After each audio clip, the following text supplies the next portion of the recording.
যারা নাকি লুটপাটে এতে ব্যস্ত রয়েছে এরা মানুষ নামে শুয়ারের চেয়েও খারাপ। যে আসলে ডাক্তার ইউনূস সাহেব আমার যতটুকু মনে হয় দেশপ্রেমিক মনে হচ্ছে এবং দেশের কল্যাণের জন্য এখন পর্যন্ত তার পদক্ষেপগুলো আমরা লক্ষ্য করেছি। ফ্যাসিস্ট সরকার 15.5 বছর দেশ পরিচালনা করায় এমন কোনো ক্ষেত্র জায়গা নাই যেখানে তাদের দলীয়করণ এবং অযোগ্য লোকগুলো সেখানে বসিয়ে এই দেশটাকে বিদেশি একটা তাবেদার রাষ্ট্র হিসাবে তারা পরিণত করেছিল এবং তাদের প্রেসক্রিপশন অনুযায়ী দেশটা চলেছিল। সংবিধানটাকে তারা কিন্তু তাদের নিজেও দলীয় একটা কাগজের মতো মনে করেছিল, যখন যেমন চাইছে তখনই সংবিধানের ভিতরে সেটা বসিয়ে দিয়েছে।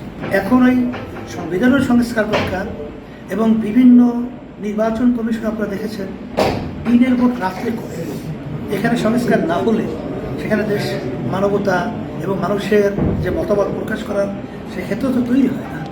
প্রশাসনের ভিতরে আমরা দেখেছি এরকম আমাদের বাংলাদেশে উদীয়মান এবং তাদের ভবিষ্যৎ মেধাবী ছেলেগুলোকে এবং হাফেজ এবং আলেমদেরকে, সাধারণ মানুষদেরকে যেভাবে অন্যায়ভাবে পাখির মতো গুলি করে হত্যা করে যেই প্রশাসন বা তারাই এখানে সংস্কার অত্যন্ত জরুরি। আর যারা নাকি এই ধরনের আচরণগুলো করেছে এবং তাদের দলীয় লোকগুলো যেখানে বসিয়েছে তারা যদি ওখানে থাকে তাহলে তাদের মাধ্যমে আবার এই দেশটা সুন্দর হবে এটা আশা করা এটা একটা বোকামি ছাড়া কিছুই না।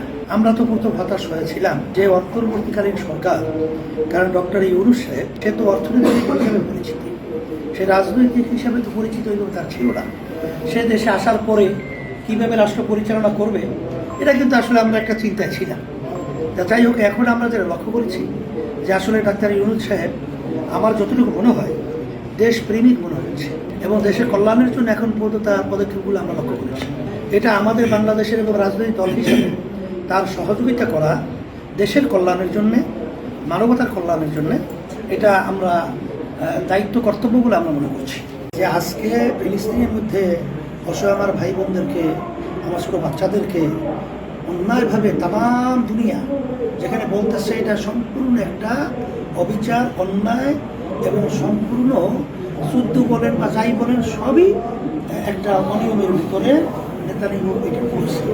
জাতিসংঘ সহ সর্বত্র এটাকে নিন্দা জানাইছে, তার বিরুদ্ধে বিভিন্ন জায়গায় আন্তর্জাতিক কেস হয়। এখানে যাদের ভিতরে মানবতা আছে, মানুষত্ব আছে, তারা এটা কখনোই চুপ করে দেখার মতো পরিবেশ নাই। বরঞ্চ মুসলমান আমরা যারা আছি আমাদের তো হাদিস অনুযায়ী কাজ রাসূলের ওয়াহেদ একটা শরীরের মতো, সেখানে আমাদের এর প্রতিবাদ অন্যায় এর ইমানের একটা অংশ, এটা আমাদের কোনো দায়িত্ব।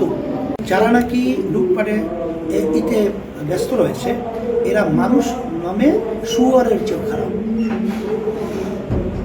এদেরকে আইনে কেমন ধরনের ব্যবস্থা নেওয়া প্রয়োজন? আইনের কঠিন শাস্তির মাধ্যমে এটা একটা দৃষ্টান্ত ইতিহাস